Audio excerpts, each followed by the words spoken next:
Okay, in the previous class, I talked about this tunings bit here, and I want to go into that a little bit more. Now, how does that fit into recording? It doesn't a ton. It's just that there's no great place to put this in my whole scheme of all of these classes.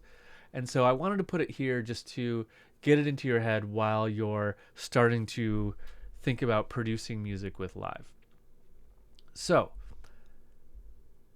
just a few videos on this. I'm not going to go into an insane amount of detail on it, but so first, why do we have this? Why would you want to retune your whole system? So let me explain what this is one more time.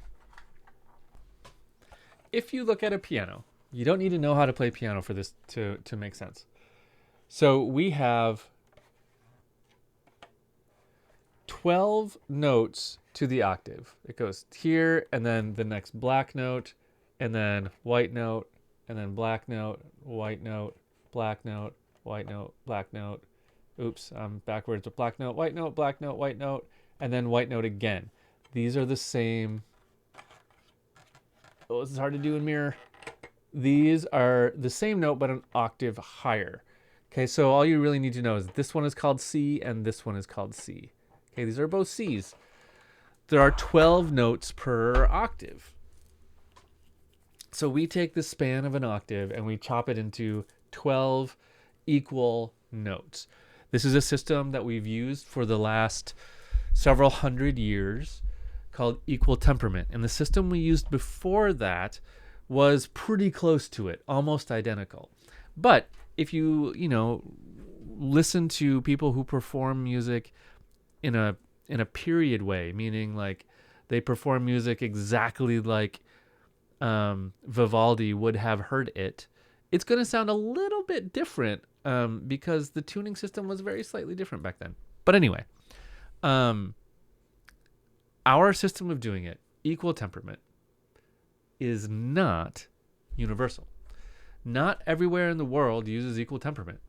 So this idea that we can change our tuning is something that is really exciting if you make music in a culture that doesn't use the same equal temperament system that we have.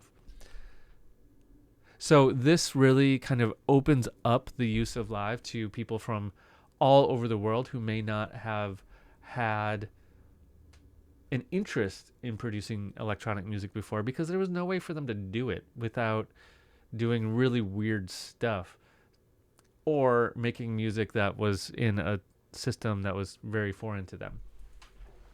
But also people that are,